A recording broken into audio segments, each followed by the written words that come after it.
Have you ever noticed how strange it is that some of your strongest fantasies are not about getting more, but about erasing everything? Not improving your life, not organizing it, not taking a weekend off, but leaving, changing your name in your own mind, moving to a new city, deleting your accounts, starting fresh where nobody knows your habits, your history, your awkward seasons, your unfinished goals, your old mistakes, your current role, or the version of you that everyone has quietly agreed is you.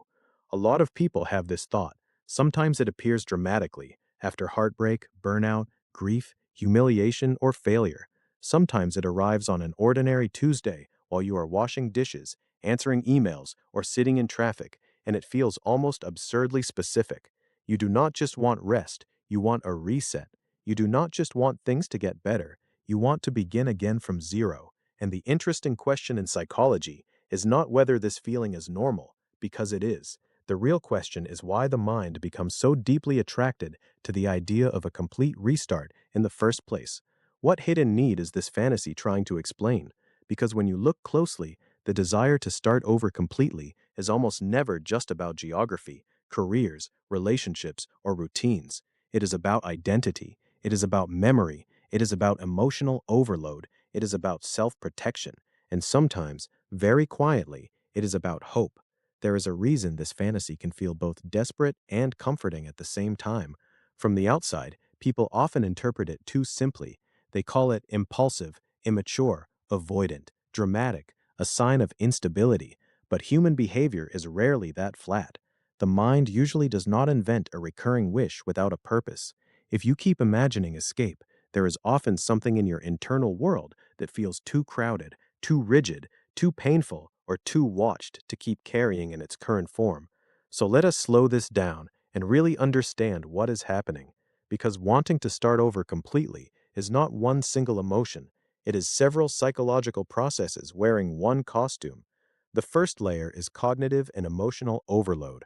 When people say, I want a new life, what they often mean is, I cannot keep processing my current one in the way I have been. The nervous system has limits, your attention has limits, your self control has limits, your emotional bandwidth has limits.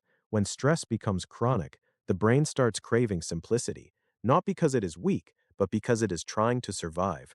Psychology has long studied what happens when people are forced to manage too many unresolved demands at once. Decision fatigue, ego depletion theories, stress accumulation, attentional fragmentation, learned helplessness, and chronic anxiety all point to a similar pattern. When life becomes a pile of unfinished emotional tasks, the mind begins searching for the cleanest possible solution, and nothing seems cleaner than a total reset. A complete restart is psychologically seductive because it compresses 1,000 painful decisions into one image. Leave, begin again, new apartment, new routine, new people, new self. Instead of solving 20 complicated problems, the mind imagines a single elegant exit. This is one reason the fantasy feels so powerful. It offers relief from complexity, and relief is not a small thing. In behavioral psychology, relief itself can become reinforcing. If imagining a new life briefly lowers your anxiety, your brain learns something important. It learns that escape, even symbolic escape, works. The fantasy becomes a habit, not because you are irrational, but because your mind has discovered a quick emotional anesthetic. That is why some people daydream about disappearing whenever they feel overwhelmed. Their thoughts are not random, they are functioning, they are trying to regulate distress. But there is a second layer, and it goes deeper. The desire to start over is often tied to what psychologists call identity fatigue. Most people do not realize how much effort it takes to keep being the same person in the same environment. Not your literal self, but the socially remembered self, the version of you that exists in other people's minds, the one built from old conversations, family roles, school labels, romantic histories, social mistakes, workplace expectations, and thousands of tiny behavioral repetitions. In a very real sense, your identity is not only inside you, it is distributed across your relationships.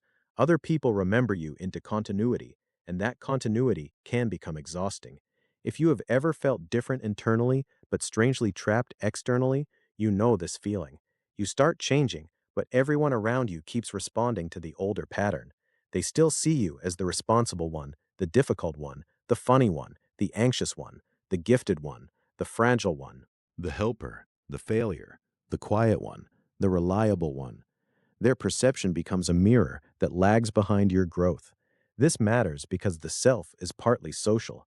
Psychologists studying self-concept and symbolic interaction have shown that we come to know ourselves not only through private reflection, but through reflected appraisal, the experience of seeing ourselves through the eyes of other people. This can support self-esteem, but it can also freeze it. If your environment keeps confirming an outdated version of you, starting over begins to feel less like running away and more like the only way to become visible to yourself again. Sometimes people do not want a new life because they hate who they are. Sometimes they want a new life because their current environment will not let their newer self breathe. That is an important difference. There is also a hidden memory component here. Memory is not just a record of the past, it is a living system that shapes emotion in the present.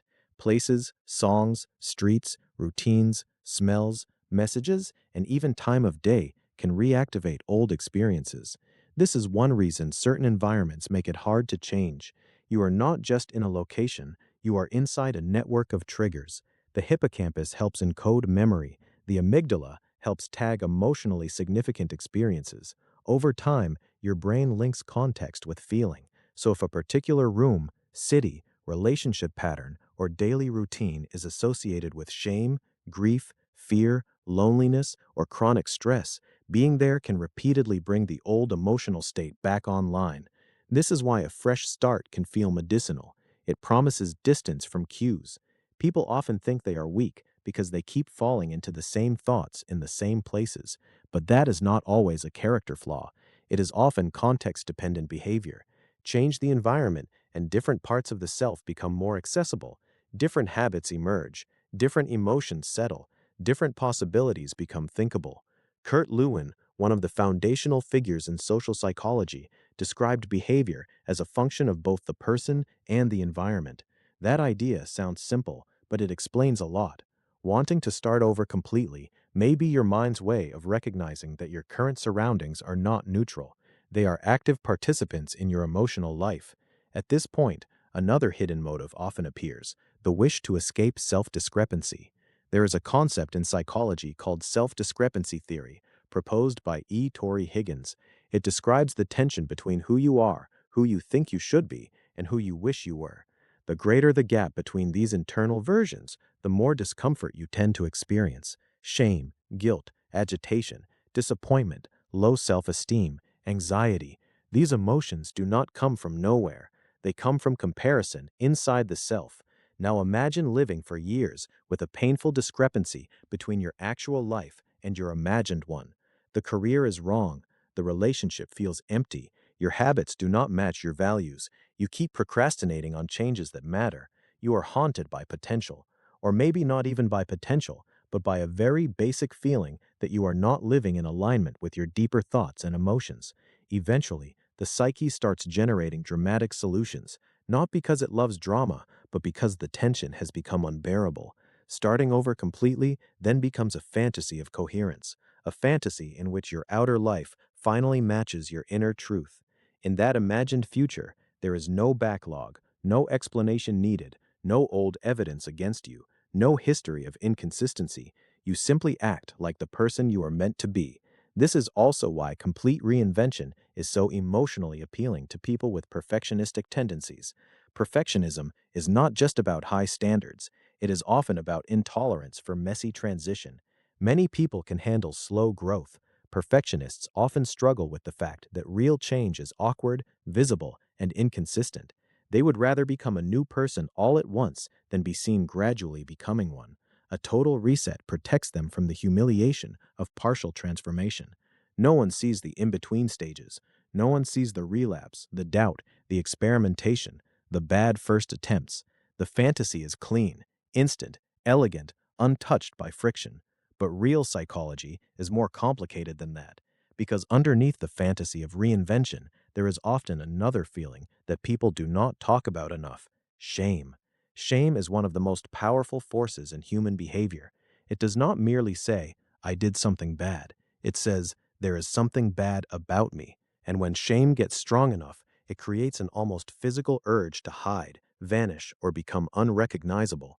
If guilt wants repair, shame often wants erasure. That distinction matters. If you are carrying unresolved shame from failure, social rejection, family dynamics, trauma, financial struggle, public embarrassment, or private behavior that conflicts with your self-image, then the idea of starting over can feel like emotional oxygen.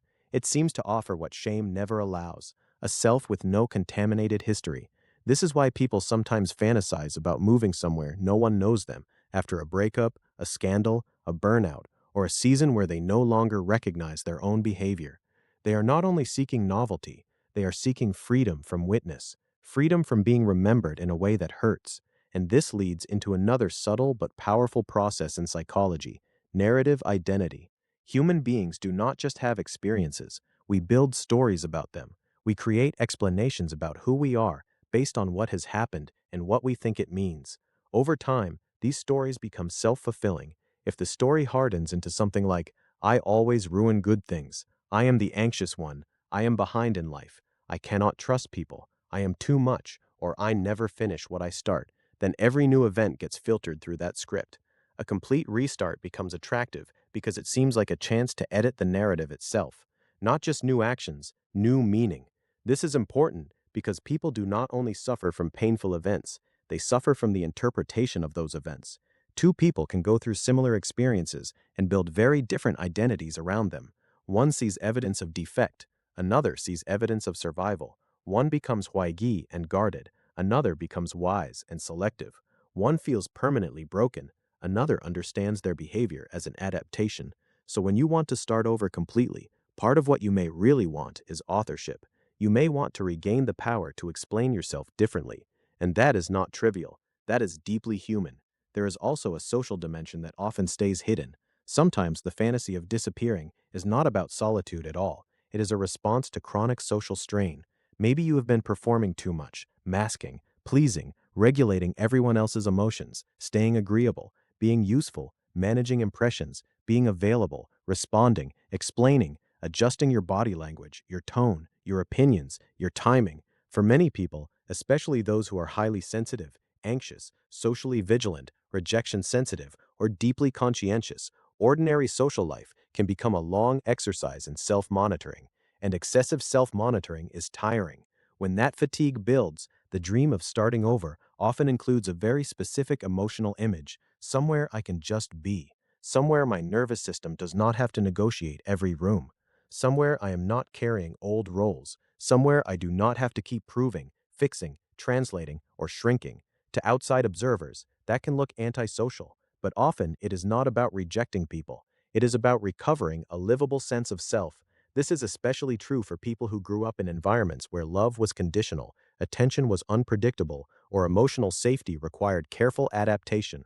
Attachment psychology helps explain this. When a child learns that connection depends on reading the room, staying useful, avoiding conflict, or suppressing needs, those habits can become adult traits. Hyperindependence, overachievement, emotional withdrawal, people-pleasing, and chronic self-reliance may look like personality, but they are often old survival strategies. Then one day, the person says, "I want to leave everything behind." What they may really mean is, "I am tired of surviving in a shape that no longer fits me." That is why this desire should not always be pathologized. Sometimes it is the psyche sending up a signal flare, a sign that your current arrangement is incompatible with your deeper well-being. Now, there is an important nuance here. Not every desire to start over is wise, and not every stay is fear. Psychology becomes most useful when it helps us understand the difference. Sometimes the fantasy of a new life is an intelligent response to a misaligned environment, chronic stress, unresolved grief, identity suppression, or social injury. But sometimes it is fueled by avoidance, by the mistaken belief that if you change the map, you will no longer meet yourself there.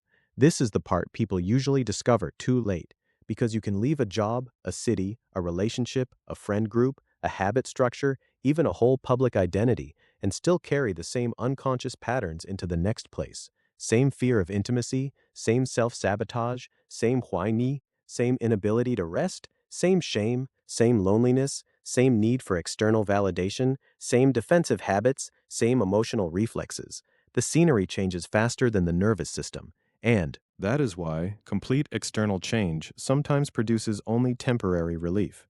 Novelty can reduce distress for a while because the old cues are gone and the brain is stimulated by uncertainty.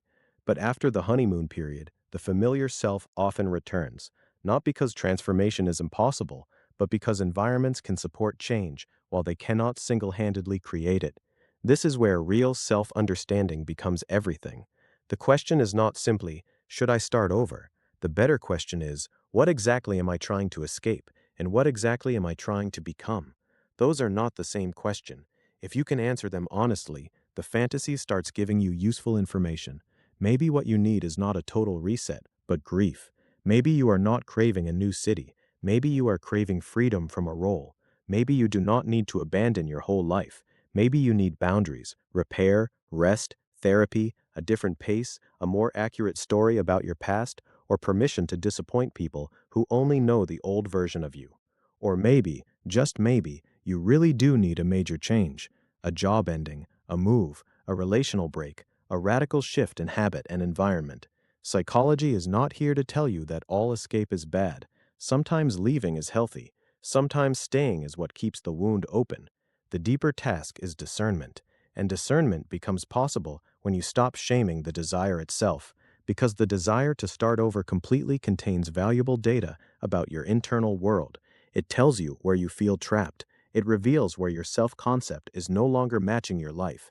It points to memory networks that still hold too much pain. It exposes which habits have become prisons. It shows where your emotions have exceeded your current coping system. It tells you which parts of your identity were built for survival rather than aliveness. In that sense, the fantasy is not the enemy. It is a messenger.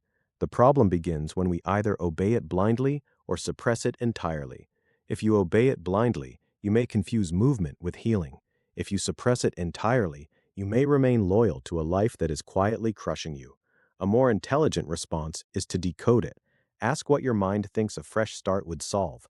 Would it solve exhaustion, shame, social pressure, boredom, loneliness, a bruised sense of self-worth, the weight of being over-identified with a painful past, the fatigue of performing competence while feeling empty, the gap between your inner thoughts and your visible life? When you understand the hidden psychology, the vague urge starts becoming precise, and precision reduces helplessness. This is one of the most powerful things that explanation can do. It turns a giant emotional storm into recognizable patterns. You stop seeing yourself as chaotic and start seeing yourself as understandable. That shift alone can improve self-esteem because the moment your behavior makes sense, it becomes less frightening. And there is something else worth saying here.